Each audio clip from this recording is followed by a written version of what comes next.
Friends, voice of ആശ എന്ന YouTube ചാനലിലേക്ക് എല്ലാവർക്കും സ്വാഗതം.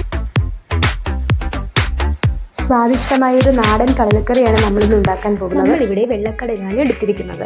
ഇതൊരു രാത്രി മുഴുവൻ വെള്ളത്തിൽ കുതിർത്ത് വെച്ചതിന് ശേഷം കുക്കറിലിട്ട് ആവശ്യത്തിന് വെള്ളവും ഉപ്പും ചേർത്ത് 5 വിസിൽ അടുപ്പിച്ച് വേവിച്ചെടുത്തതാണ്. അതിനാവശ്യമായ ചേരുവകൾ എന്തൊക്കെയാണെന്ന് നമുക്ക് നോക്കാം. ആദ്യമായി നമുക്ക് വെളിച്ചെണ്ണ ഒഴിച്ചു കൊടുക്കാം. ഞാനിവിടെ കുറച്ച് വെളിച്ചെണ്ണയാണ് ഒഴിക്കുന്നത്. നിങ്ങൾക്ക് ആവശ്യത്തിനനുസരിച്ച് വെളിച്ചെണ്ണ ഒഴിക്കാം.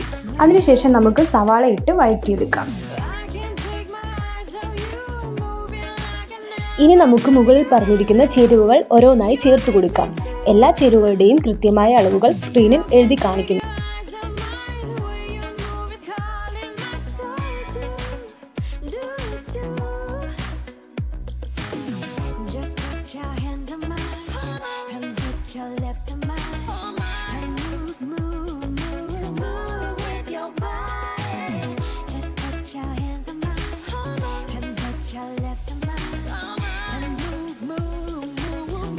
ഇനി നമുക്ക് വേവിച്ച് വെച്ച കടലിൽ നിന്നും ഒരു പിടി കടല എടുത്ത് മിക്സിയിൽ വെള്ളമൊഴിച്ച് പേസ്റ്റ് രൂപത്തിലാക്കി എടുക്കാം. അടുത്തതായി പൊടിവകകൾ ചേർക്കാം. മുളക് പൊടി, മല്ലിപ്പൊടി, മഞ്ഞൾപ്പൊടി, ഗരം മസാല, ചന മസാല, കുരുമുളക് പൊടി കൃത്യമായ അളവിൽ ചേർക്കുക. പൊടികൾ ചേർക്കുമ്പോൾ കരിഞ്ഞു പോകാതെ തീ ലോ ഫ്ലെയിമിലാക്കാൻ മറക്കരുതേ. പൊടിവകകൾ ചൂടായതിനു ശേഷം നമുക്ക് ആവശ്യാനുസരണം വെള്ളം ചേർത്ത് കൊടുക്കാം. ആവശ്യത്തിന് ഉപ്പ് ചേർക്കാൻ മറക്കരുതേ ഫ്രണ്ട്സ്.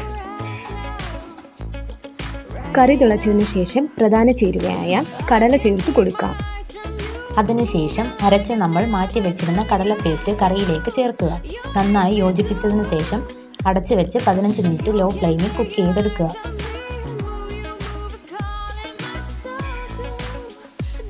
അങ്ങനെ നമ്മുടെ സ്വാദിഷ്ടമായ കടലക്കറി, നാടൻ കടലക്കറി റെഡിയായിരിക്കുകയാണ്.